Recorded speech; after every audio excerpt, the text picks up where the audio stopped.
السلام علیکم ورحمۃ اللہ وبرکاتہ۔ الحمدللہ رب العالمین والصلاة والسلام علی رسولہ الامین وعلی آلہ وصحبہ اجمعین۔ نماز کے آداب کے بارے میں ہم گفتگو کر رہے تھے، تو نماز سے مناسبت جو ایک چیز رکھتی ہے وہ ہے اذان۔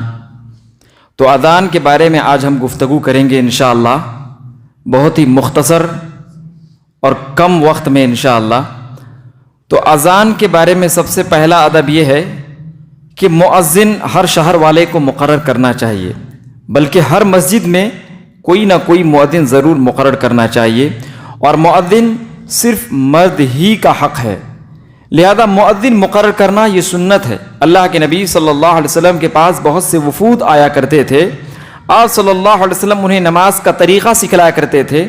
پھر آپ صلی اللہ علیہ وسلم بیان فرماتے کہ دیکھو، جب نماز کا وقت ہو جائے تو تم میں سے کوئی ایک شخص اٹھے اور لوگوں کو اکٹھا ہونے کی دعوت دے اذان کے جملوں کے ساتھ۔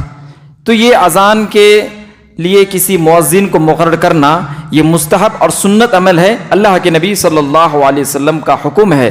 اسی طریقے سے مؤذن صرف مرد ہی کو بننے کی اجازت ہے۔ حضرت عبداللہ بن عمر رضی اللہ تعالیٰ نے ارشاد فرمایا کہ دیکھو، مرد حضرات ہی اذان دے، اقامت البتہ عورتیں بھی کہہ سکتی ہے، وہ بھی صرف عورتوں کے لیے۔ تو لہذا اقامت عورتوں کے لیے اجازت ہے، لیکن اگر کسی علاقے میں صرف اور صرف عورتیں موجود ہوں تو کیا وہاں پر کوئی مرد اذان دے سکتا ہے؟ تو اس سلسلے میں علماء نے اختلاف کیا ہے، علماء نے بہت سارے اختلافات کیے ہیں، لیکن راجح قول یہی بات ثابت ہوتی ہے، جیسے کہ امام ابن حزم رحمۃ اللہ علیہ اپنی کتاب المحلہ کے اندر، اور اسی طریقے سے علامہ البانی، ابن باز، عثیمین وغیرہ بہت سے علماء اکرام کا یہ قول ملتا ہے کہ عورتیں اذان دے سکتی ہیں۔ اس سلسلے میں کافی زیادہ اختلاف ہے۔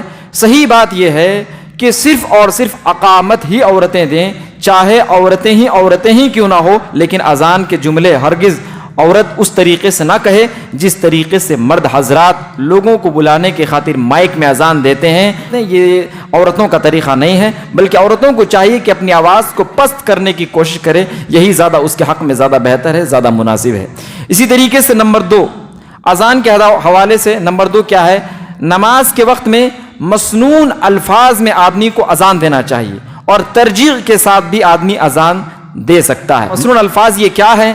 صحیح بخاری میں عبداللہ بن زید رضی اللہ تعالیٰ عنہ سے روایت ہے کہ انہوں نے جو خواب دیکھا تو اللہ کے نبی صلی اللہ علیہ وسلم کو بیان فرمایا۔ آپ صلی اللہ علیہ وسلم نے فرمایا کہ جاؤ بلال کو وہ تمام کے تمام اذان کے کلمات سکھا دو، بلال انہی کلمات کو دہرائے گا۔ تو حضرت عبداللہ بن زید رضی اللہ تعالیٰ جب بلال حبشی رضی اللہ تعالیٰ کے پاس گئے تو انہوں نے جو کلمہ سکھایا وہ صحیح بخاری صحیح مسلم کے اندر درج ہے۔ انہوں نے سکھایا پہلے اللہ اکبر اللہ اکبر، پھر اللہ اکبر اللہ اکبر، پھر اشہد ان لا الہ الا اللہ، پھر اشہد ان لا الہ الا اللہ، اشہد ان محمد رسول اللہ، اشہد ان محمد رسول اللہ، حی علی الصلاۃ حی علی الصلاۃ حی علی الفلاح حی علی الفلاح، اللہ اکبر لا الہ الا اللہ۔ یہ حضرت عبداللہ بن زید رضی اللہ تعالیٰ نے سکھایا۔ اسی طریقے سے ترجیح کے ساتھ بھی اذان دینے کی اجازت ہے۔ ابو محذورہ رضی اللہ تعالیٰ عنہ سے روایت ہے کہ انہیں اللہ کے نبی صلی اللہ علیہ وسلم نے ترجیح والا اذان سکھایا۔ ترجیح والا اذان کیا ہے؟ ترجیح والا اذان یہ ہے کہ 4 مرتبہ اشہد ان لا الہ الا اللہ کہنا ہے، اور 4 مرتبہ اشہد ان محمد رسول اللہ کہنا ہے۔ کیسا کہنا ہے؟ اشہد ان لا الہ الا اللہ، اشہد ان لا الہ الا اللہ، یہ 2 مرتبہ دھیمے الفاظ میں کہنا ہے، اور 2 مرتبہ اشہد ان لا الہ الا اللہ، اشہد ان لا الہ الا اللہ زور الفاظ میں کہنا ہے، اور اشہد ان محمد رسول اللہ، اشہد ان محمد رسول اللہ 2 مرتبہ دھیمے الفاظ میں کہنا ہے، اور اشہد ان محمد رسول اللہ، اشہد ان محمد رسول اللہ 2 مرتبہ زور کی آواز میں بولنا ہے۔ ابو داؤد کی روایت میں بڑی تفصیل کے ساتھ موجود ہے۔ تو ترجیح کے ساتھ بھی اذان دینے کی مکمل اجازت ہے۔ یہ اور بات ہے کہ مکہ مدینے میں پورے عرب میں شاید میں تو پورے ہندوستان کے اندر دیکھو بہت سے مساجد کے اندر وزٹ کیا ہوں، لیکن میں نے کہیں بھی ترجیح والی اذان کو نہیں سنا۔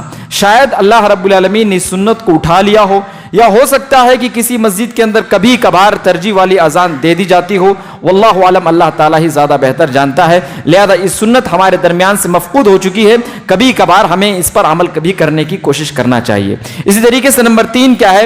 سننے والا اذان کے کلمات کو دہرائے، پھر دعا آدمی کو پڑھنا چاہیے. سننے والا اذان کے کلمات کو دہرائے. یہ صحیح بخاری کی روایت میں ہے. اللہ کے نبی صلی اللہ علیہ وسلم نے بیان فرمایا ہے کہ جب تم میں سے کوئی شخص مؤذن کی اذان کو سنے تو وہی صحیح دہرائے جیسے کہ مؤذن کہے. ایک اور روایت میں ہے, صحیح بخاری میں ہے, کہ اللہ کے نبی صلی اللہ علیہ وسلم نے بیان فرمایا کہ جب مؤذن حی علی الصلاۃ کہے تو تم لا حول ولا قوۃ الا باللہ کہو, اور جب مؤذن حی علی الفلاح کہے تو تم اس وقت لا حول ولا قوۃ الا باللہ کہو.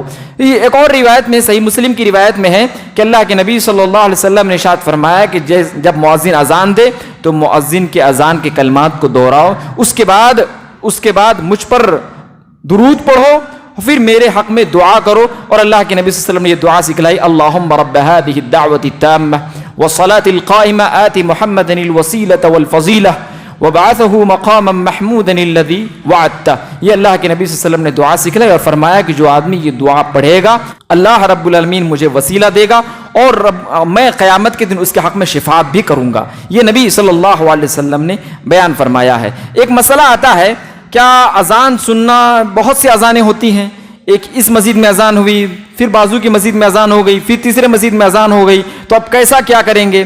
کیا ہر مسجد کے اذان سنتے ہی آدمی کو جواب دینا چاہیے؟ اس سلسلے میں علماء نے اختلاف کیا ہے. صحیح قول علامہ البانی وغیرہ کے سلسلے میں بیان کرتے ہیں, وہ بیان کرتے ہیں کہ آدمی کو چاہیے کہ سب سے پہلے جو آدمی اذان سنے اسی کا جواب دے لے, اور دوسرے جو اذان وہ سنے, ایک ہی وقت کے دوسرے وہ اذان سنے, اس کے لیے اختیار ہے, چاہے تو وہ ہر اذان کا جواب دے, چاہے تو وہ چھوڑ دے. اگر وہ جواب دے گا تو اس کے لیے ثواب ہوگا, اگر جواب نہیں دے گا تو کوئی گناہ نہیں ہوگا, لہذا آدمی کو اجازت ہے. اسی طریقے سے نمبر 4, اذان کے آداب کے حوالے سے نمبر 4 یہ ہے کہ کچھ وقفے کے ساتھ اقامت دینا چاہیے. کچھ وقفے کے ساتھ اقامت دینا چاہیے, اور اقامت بھی سننے والے کو جواب دینے کی اجازت ہے. کچھ وقفے کے ساتھ اذان دینا چاہیے. یہ کتنا وقفہ ہونا چاہیے؟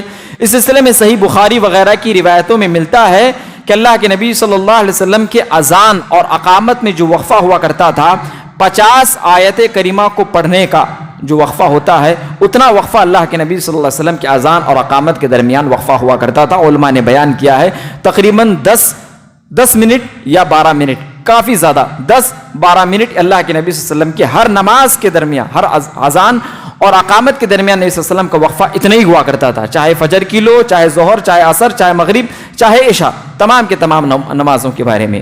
تو اسی طریقے سے اقامت جب آدمی کہے گا تو کن الفاظ کے ساتھ کہے گا, وہ بھی اللہ کے نبی صلی اللہ علیہ وسلم نے سکھلایا ہے. صحیح بخاری کی روایت میں ہے کہ اللہ کے نبی صلی اللہ علیہ وسلم نے فرمایا کہ اذان کو دوہرے جملوں کے ساتھ کہو اور اقامت اکھرے جملوں کے ساتھ کہو. مطلب اللہ اکبر کہنا ہے, پھر اشہد ان لا الہ الا اللہ, اشہد ان محمد رسول اللہ کہنا ہے ایک مرتبہ, حی علی الصلاۃ کہنا ہے, حی علی الفلاح کہنا ہے, پھر قد قامت الصلاۃ 2 مرتبہ کہو, اللہ کے نبی نے بیان فرمایا, پھر اللہ اکبر لا الہ الا اللہ یہ کہنا ہے.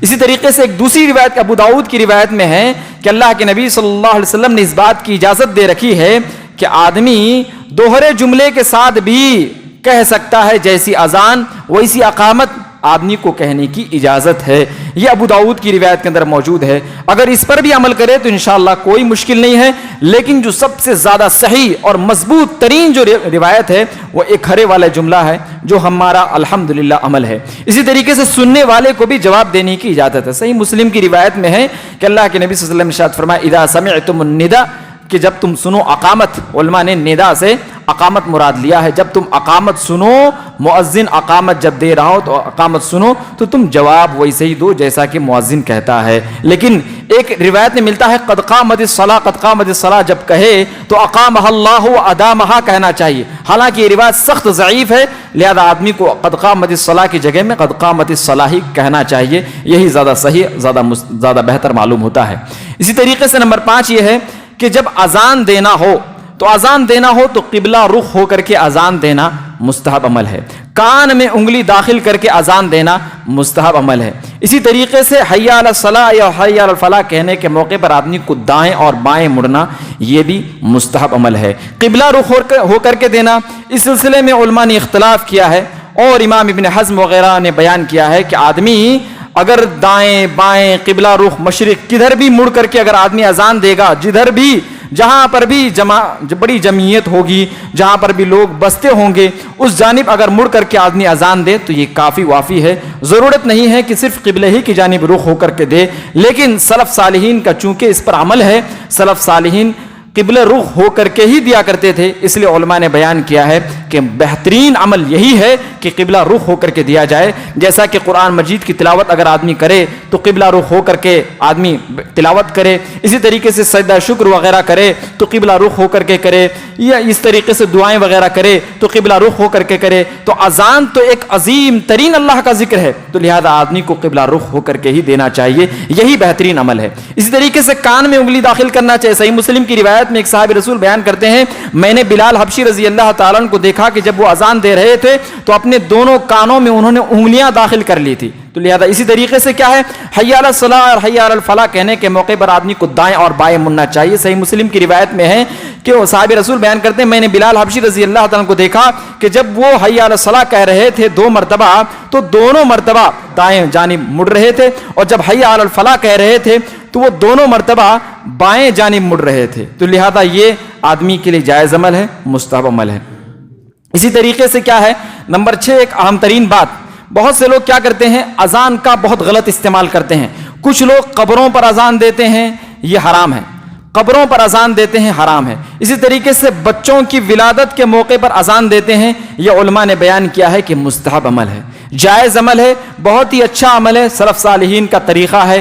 ایک روایت میں اس سلسلے میں ملتا ہے بچوں کے کان میں اذان دو، ایک کان میں اقامت کہو، علماء نے بیان کیا ہے کہ یہ ضعیف روایت ہے۔ ایک اور روایت میں ملتا ہے کہ جب اللہ کے نبی صلی اللہ علیہ وسلم کے یہاں حسن رضی اللہ تعالیٰ عنہ، حسین رضی اللہ عنہ پیدا ہوئے تو اس موقع پر اللہ کے نبی صلی اللہ علیہ وسلم نے اذان کہی، تو لہذا یہ بھی روایت ضعیف ہے۔ لیکن علماء نے بیان کیا ہے سلف صالحین کا یہ طریقہ عمل کرتا ہوا چلا آ رہا ہے، اس لیے آدمی کے لیے جائز مستحب عمل ہے، کوئی حرج کی بات نہیں، کوئی مشکل کی بات نہیں، اس لیے کہ صحیح مسلم کی روایت میں ہے کہ اللہ کے نبی صلی اللہ علیہ وسلم نے بیان فرمایا ہے کہ دیکھو جب بچہ پیدا ہو تو سب سے پہلے اس کے کان میں اللہ کا ذکر پہنچاؤ، اس کے کان میں اللہ کا ذکر پہنچاؤ، اور اذان یہ اللہ رب العالمین کا عظیم ترین ذکر ہے، اس لیے آدمی کو پہنچانے کی مکمل اجازت ہے۔ اب اس میں کہے کہ آدمی قبلہ رخ ہو، دائیں ادھر ادھر، آدمی کو کوئی ضرورت نہیں ہے، چاہے وہ جیسا بھی دے سکتا ہے۔ اسی طریقے سے ایک اہم ترین بات یہ رہ گئی کہ بسا اوقات کوئی بوڑھا آدمی ہے، اب وہ کہے گا کہ دیکھو میں بیٹھ کر کے ہی اذان دوں گا، میں بیٹھ کر کے اذان دوں گا،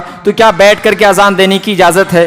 تو آدمی کو بیٹھ کر کے اذان دینا یہ علماء نے بیان کیا ہے کہ خلاف سنت عمل ہے، بلکہ بدعت والا عمل ہے، بیٹھ کر کے اذان دینے کی اجازت نہیں ہے، صرف کھڑے ہی ہو کر کے آدمی کو اذان دینا چاہیے۔ اس طریقے سے ایک اور بات ذہن میں آتی ہے بہت سے لوگوں کے ذہن میں، کیا اذان کے درمیان آدمی گفتگو کر سکتا ہے؟ تو علماء نے بیان کیا ہے یہ جیسے اللہ رب العالمین نے نماز کے بارے میں بیان فرمایا ہے کہ نماز پڑھو اور کیا ہے، بات مت کرو، خاموشی اختیار کرو، تو صرف نماز ہی کا یہ حکم ہے کہ خاموشی اختیار کیا جائے۔ البتہ اگر کوئی آدمی کوئی ذکر کر رہا ہے تو دوران ذکر آدمی کو اس بات کی اجازت ہے کہ وہ گفتگو کر لے، لیکن آدمی بے توجہی کے ساتھ اور دلچسپی نہیں دیتے ہوئے اذان دے رہا ہے، ادھر ادھر دیکھ بھی رہا ہے، اس کو ڈانٹ پھٹکار بھی رہا ہے، ادھر ادھر تھوک بھی رہا ہے، تو علماء نے بیان کیا ہے کہ یہ ذکر کی توہین ہے، یہ ذکر کی توہین ہے، آدمی کے لیے زیبا نہیں دیتا کہ وہ اللہ کا اتنا عظیم ترین ذکر کر رہا ہے اور توجہ نہیں دے رہا ہے، دلچسپی نہیں دے رہا ہے، یہ غلط عمل ہے۔ تو اسی کے ساتھ ساتھ یہ بھی بات بتلا دوں کہ اگر آدمی ایسے موقع پر اذان دے رہا ہے جب بارش ہے، خوف ہے، تو آدمی کو یہ بات کہنے کی اجازت ہے کہ گھروں پر ہی اقامت اختیار کرو، گھروں پر ہی اقامت اختیار کرو، گھروں پر ہی نماز پڑھ لیا کرو، یہ مکمل کہنے کی اجازت ہے۔ کوئی بات رہ گئی؟ صبح کی اذان میں جی صحیح مسلم کی روایت میں ہے اللہ کے نبی صلی اللہ علیہ وسلم نے بیان فرمایا جب آدمی صبح کا اذان دے تو اس وقت الصلاۃ خیر من النوم کہے، اور یہ کب کہنا ہے؟ حی علی الصلاۃ حی علی الفلاح کہنے کے بعد آدمی کو 2 مرتبہ کہنا چاہیے، آدمی کو 2 مرتبہ الصلاۃ خیر من النوم کہنا چاہیے۔ اچھا وضو، کیا اس کے لیے وضو شرط ہے؟ اذان کے لیے وضو شرط ہے، ایک اہم ترین مسئلہ ہے۔ وضو شرط نہیں ہے، وضو شرط نہیں ہے، نہ غسل شرط ہے نہ وضو شرط ہے۔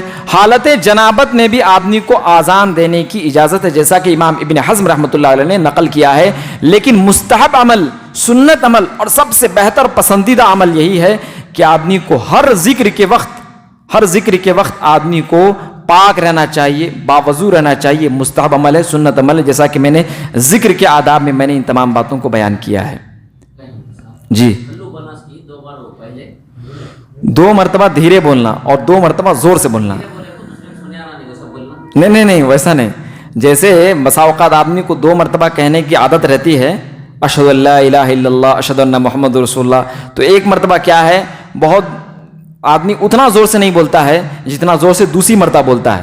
تو آدمی کو ایسا کہنا چاہیے، پہلی مرتبہ جو بولنا ہے آدمی کو اذان اشہد ان لا الہ الا اللہ، تو زور سے ہی آدمی کو بولنا ہے، لیکن زیادہ بلند آواز نہیں ہونی چاہیے دوسری مرتبہ کے مقابلے میں۔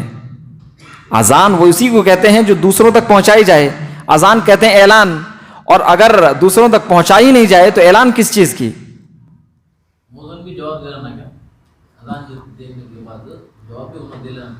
اچھا، مؤذن بھی کیا اذان کا جواب دے گا یا کیسا کرے گا؟ لہذا مؤذن کو اذان دینے کی اجازت ہے۔ اس سلسلے میں علماء نے بیان کیا ہے کہ مؤذن البتہ صرف اور صرف دعا پڑھ سکتا ہے، صرف اور صرف دعا پڑھ سکتا ہے، کیونکہ اللہ کے نبی صلی اللہ علیہ وسلم نے سننے والوں کو بیان فرمایا ہے کہ تم جواب دو، نہ کہ مؤذن کو بیان فرمایا ہے کہ تم جواب دو۔ سننے والوں کا آپ صلی اللہ علیہ وسلم نے بیان فرمایا ہے کہ اذان کا جواب دو اور دعا پڑھو۔ دعا کے بارے میں بھی علماء نے اختلاف کیا ہے، کیا مؤذن بھی دعا پڑھے گا یا نہیں پڑھے گا، علماء نے اختلاف کیا ہے، لیکن صحیح بات یہی ہے کہ پڑھنے کی مکمل اجازت ہے۔ اللہ کے نبی صلی اللہ علیہ وسلم نے بیان فرمایا ہے کہ ہر اذان کے بعد میرے حق میں دعا کرو گے تو قیامت کے دن میں تمہارے حق میں شفاعت کروں گا۔ اچھا، اذان سے پہلے اعوذ باللہ من الشیطان الرجیم بسم اللہ الرحمن الرحیم کہنا کیسا عمل ہے؟ علماء نے بیان کیا ہے کہ یہ بدعت کا عمل ہے، بدعت والا عمل ہے، کیونکہ قرآن مجید کے پڑھتے وقت ہی آپ کو اعوذ باللہ من الشیطان الرجیم کہنے کی اجازت ہے۔ اگر کوئی آدمی بسم اللہ بولے تو علماء نے بیان کیا ہے کہ اجازت ہے، بسم اللہ بولے تو اجازت ہے۔ سورۃ النحل میں اللہ تعالیٰ نے ارشاد فرمایا فَإِذَا قَرَأْتَ الْقُرْآنَ فَاسْتَعِذْ بِاللَّهِ مِنَ الشَّيْطَانِ الرَّجِيمِ، جب تم قرآن پڑھو تو اس وقت اعوذ باللہ من الشیطان الرجیم کہو۔ یہ اللہ کے نبی صلی اللہ علیہ وسلم نے حکم دیا ہے۔ ہاسپٹل میں ہو، دکان میں ہو، مکان میں ہو، روڈ میں ہو، کہیں پر بھی ہو، آدمی کو اذان دینے کی اجازت ہے انشاءاللہ۔ ضروری نہیں ہے وہاں پر گندگی ہوگی تب بھی انشاءاللہ اذان دی جا سکتی ہے، لیکن آپ کے لیے بہتر اور اچھا یہی ہے کہ آپ ایسی جگہ سے ہٹ جائیں۔ مسلمان کو زیب نہیں دیتا کہ وہ گندگی میں رہیں اور گندگی میں اللہ کا ذکر کریں، یہ اچھی چیز نہیں ہے۔ یہ اللہ جس طریقے سے آپ اپنے لیے گندگی پسند نہیں کرتے ہیں، اسی طریقے سے آپ اللہ رب العالمین کے بارے میں بھی گندگی پسند نہ کیجیے، یہ زیادہ بہتر رہے گا انشاءاللہ۔ اللہ تعالیٰ سے دعا ہے کہ رب العالمین اذان کے تمام مسائل کو ہمیں صحیح معنوں میں سمجھنے اور اس کے مطابق صحیح معنوں میں عمل کرنے کی توفیق عنایت فرما، آمین۔ سبحانک اللہم و بحمدک، اشہد ان لا الہ الا انت، استغفرک و اتوب الیک۔ السلام علیکم۔